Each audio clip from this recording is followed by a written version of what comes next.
news as Columbia firefighters work a two-alarm fire in South Columbia. While the fire is under control now, crews remain on scene of that fire at 3700 Wood Rail on the Green. That's right off Nifong. One firefighter even suffered a minor injury while working this, and investigators are looking into whether lightning may be to blame. And we're going to have a live report from the scene coming up. But first, we head to Brittany with more on these storms that are moving out of mid-Missouri.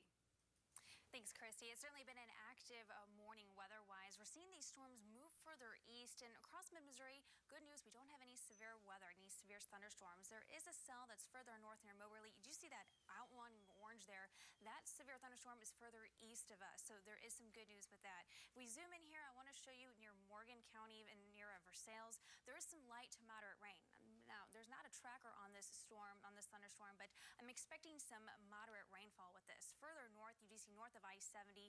That storm near Moberly is moving fairly quickly east about 60 miles an hour, and that's also producing some lightning and even some moderate rain with that. Coming up at 6:37, I'm going to put a track on this storm, and I'll have your latest out-the-door forecast coming up. Christy?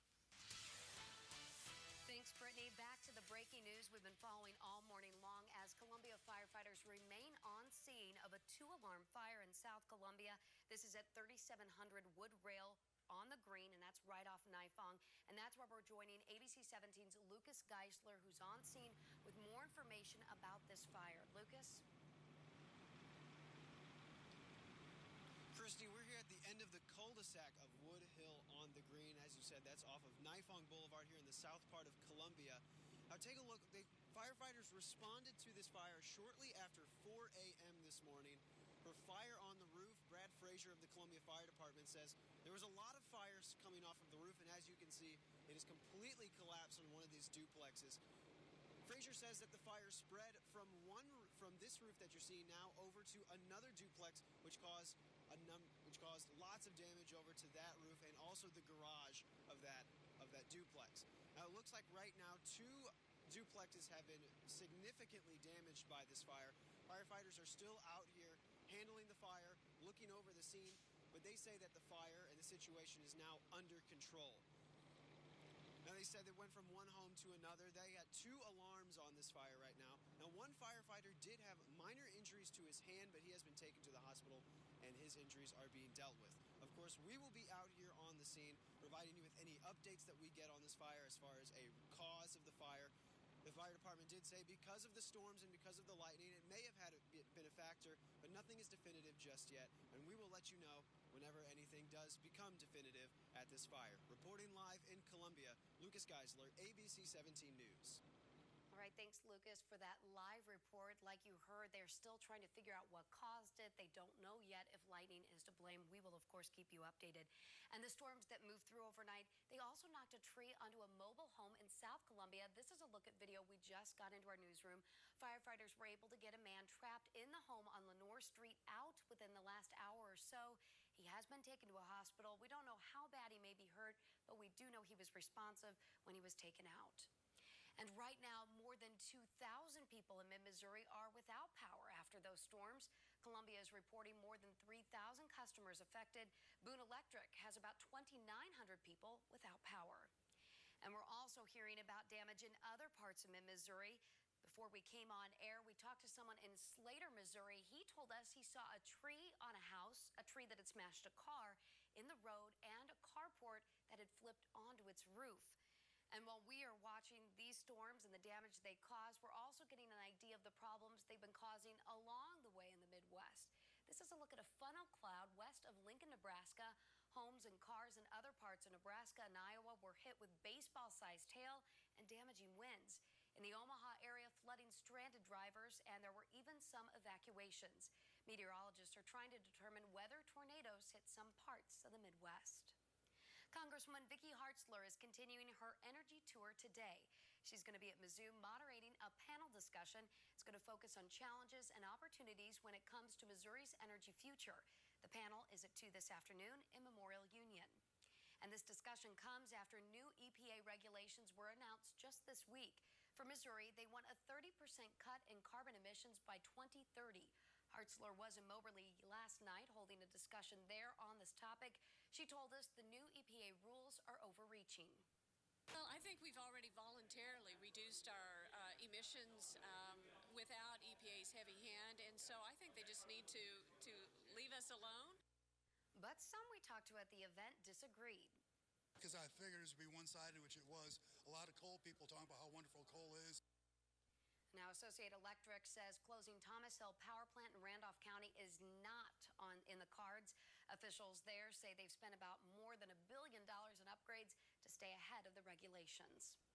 This morning, we're still working to get a local breakdown for the latest round of school bus inspections.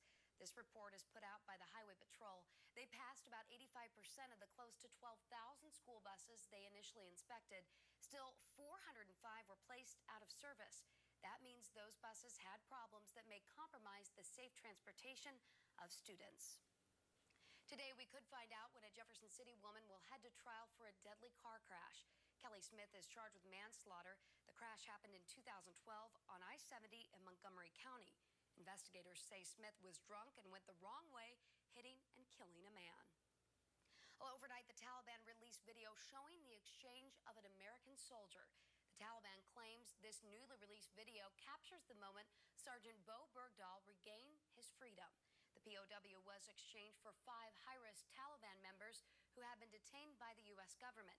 Now, some have called Bergdahl a deserter and questioned this exchange, but others say we still have to wait to know all the facts.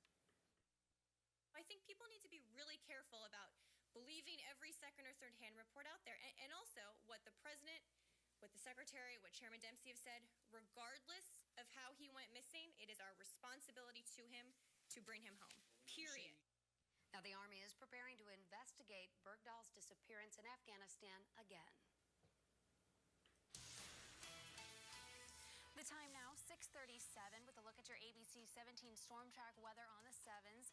And it's certainly been a very active morning across mid-Missouri. We've had some very strong wind gusts, even up to 70 miles per hour was reported in southern Boone County this morning. And even reports near Cooper County, getting some reports of a school has had some roof damage as well. Looking at our satellite and radar, these storms are progressing further south and east, so most of us are out of the woods. I want to show you our Doppler radar here, zooming in near further north near Howard County and moving into Randolph County. You do see this storm is moving southeast fairly quickly at about 60 miles an hour. So this storm, there's not a severe weather threat with it, but it is capable of producing some moderate rainfall amounts and some lightning.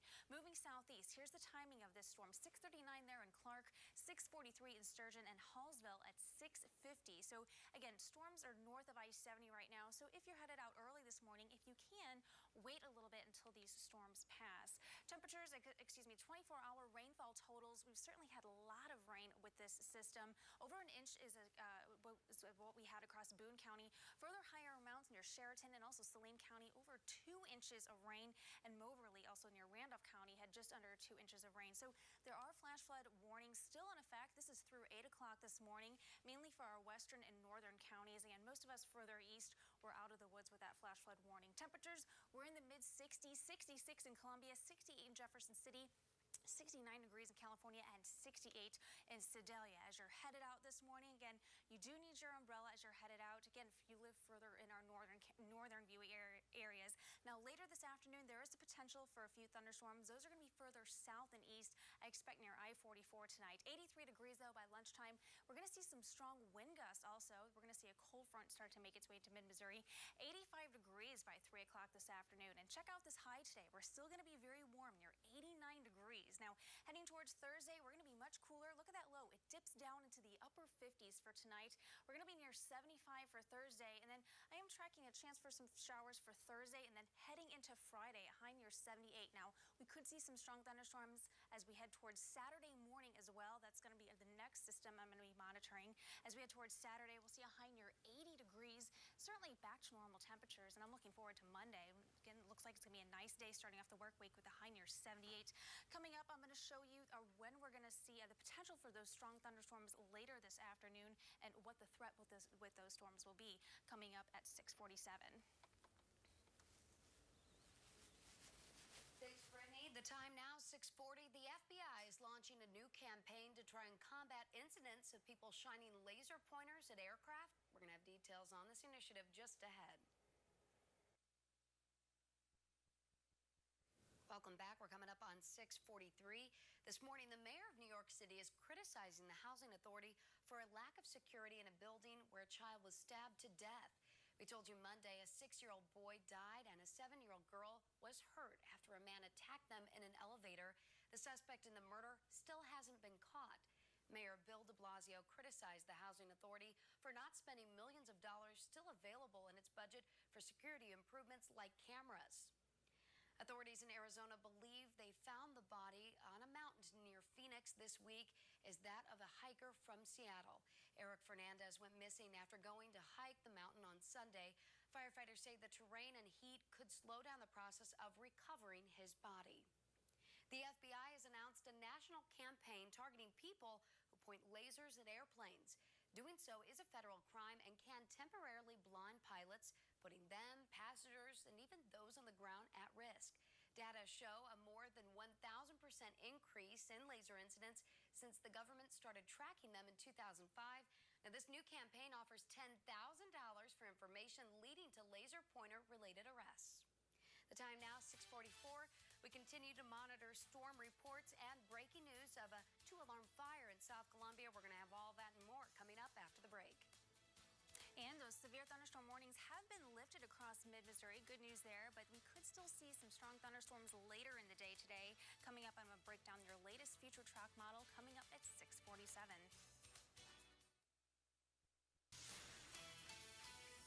The time now, 6:47, with a look at your ABC 17 storm track weather on the 7s. And most of us do have cloudy skies across mid-Missouri. It's certainly been an active morning. Lots of these storms are already further east, but there's a few thunderstorms further north of I-70, still near Fayette, also near Howard County, Randolph County, moving east-southeast at roughly 60 miles an hour. So some very strong, very fast-moving storms this morning. Good news, though, they're not under severe thunderstorm warnings. We do see the tracker of this storm moving east-southeast. Hallsville time is 6:47, 7:04 there in Avas, Kingdom City at 7:04, and 7:09 in Fulton. So I put a tracker on this storm because you do see it is producing a little bit of moderate rainfall. So if you can, hold off on for your morning commute, if you can, to get these storms further east of your viewing area.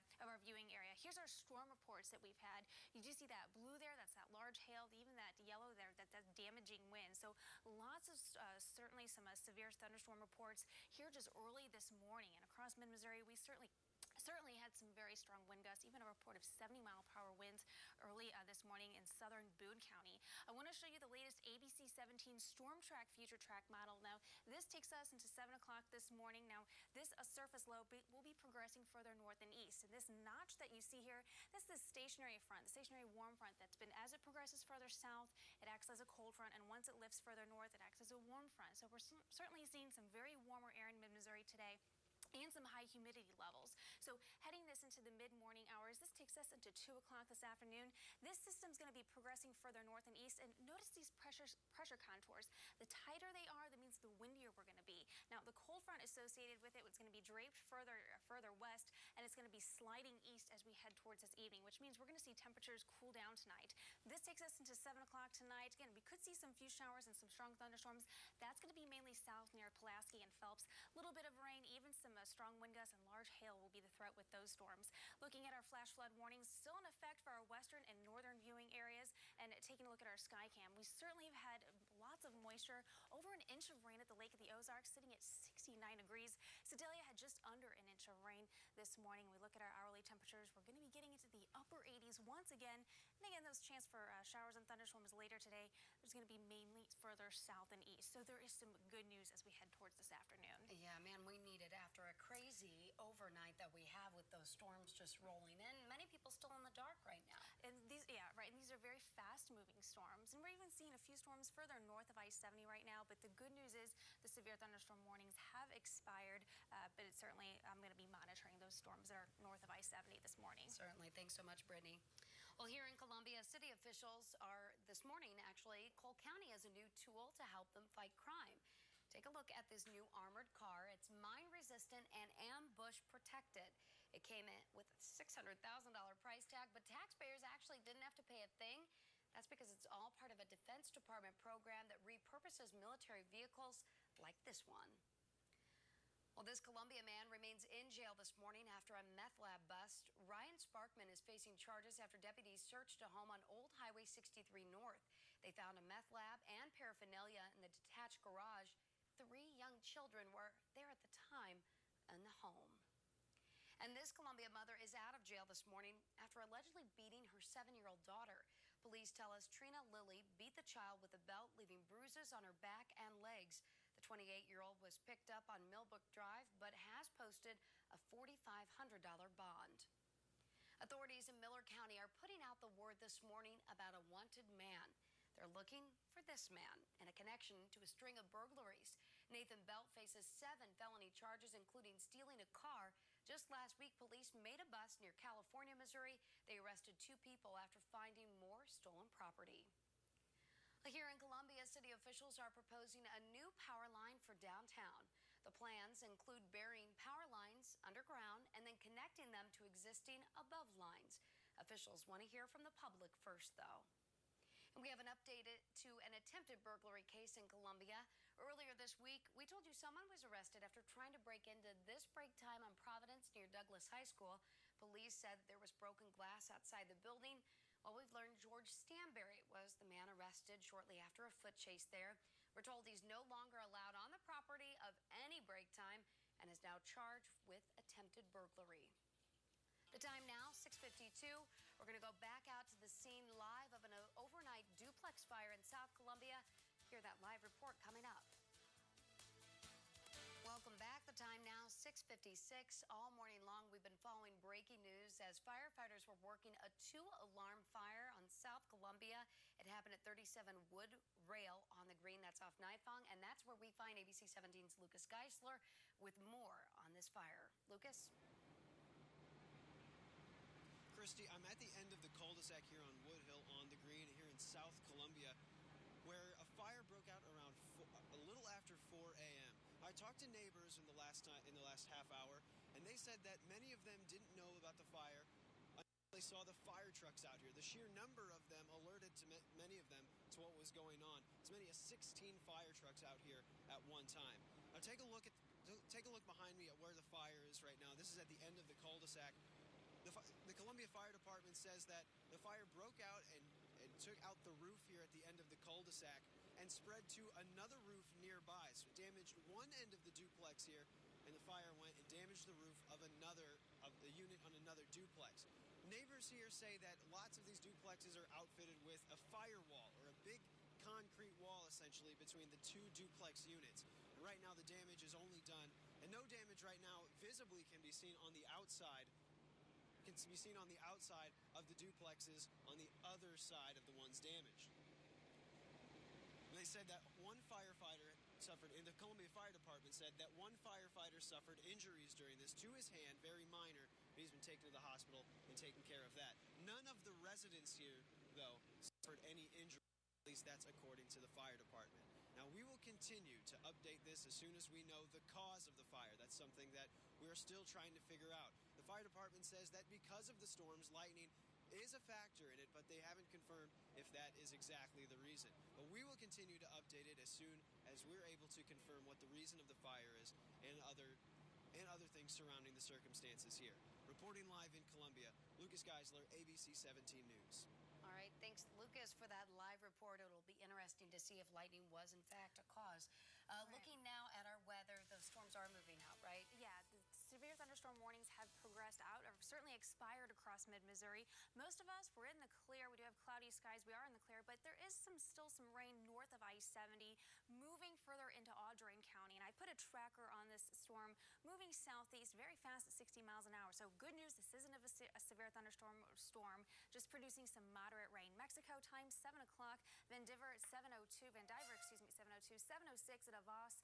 Benton City, 7:07. 7:14 in Martinsburg. 7:19 in Wellsville. And 7:26 this morning in Montgomery City.